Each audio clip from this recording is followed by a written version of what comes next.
Cut. Alright, let's reset. Now, you know what? Just keep rolling, keep rolling, keep rolling. We'll fix it in post. Hi, kids. Captain Disillusion here. You know, as much as I love the movie business, there's no business more superstitious and slow to change. For the longest time, filmmaker Steven Spielberg refused to put his movies out on DVD because he didn't believe the DVD format would catch on. And of course, the various urban legends surrounding the deaths of famous actors are always rampant. But then there are the pointless, utterly ridiculous myths for which Captain Disillusion is forced to compromise his integrity, bend copyright laws, and show, for educational purposes and within the bounds of the Fair Use Clause, a clip from the 1987 comedy 3 Men and a Baby. Oh, she's so lovely. It's an urban legend you may have heard of. About halfway through the film, when Ted Danson's character's mother comes to see the baby and carries it across the room, an ominous figure of a young boy can be seen standing in the window.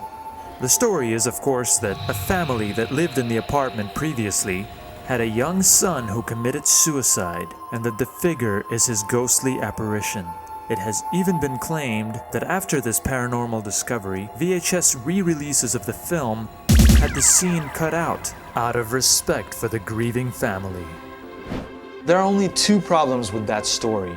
One, the interiors of the film were not shot in a grieving family's apartment, but in a soundstage in Toronto, Canada. And two, as far as we know, there's no such thing as ghosts.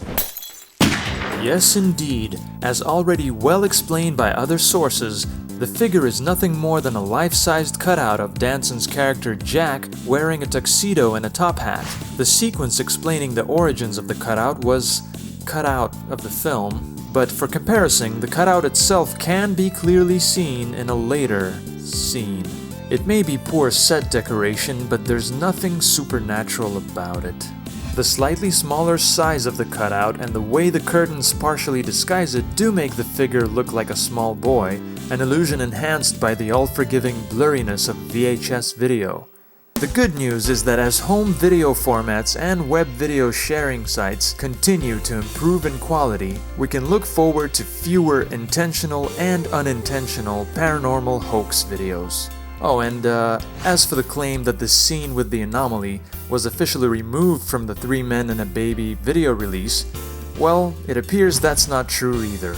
Come on, a major Hollywood distribution company is not going to go into the trouble of intricately altering a feature film over some creepy anomaly. They only do that to avoid sculpture copyright disputes, or to posthumously censor a master director's work in order to avoid an NC-17 rating and achieve a higher theatrical gross. Anyway, just remember, beneath the glamour and mystique of even the most high-profile productions, it's just a bunch of guys filming another guy who's... Damn it! Just keep rolling. But now I'm afraid it's time for me to go, kids. A couple of crew members on a web series set are about to get reprimanded for incompetence. Remember, love with your heart, use your head for everything else. Captain Disillusion! Hey, where'd everybody go? Come on, guys, come back. Seriously.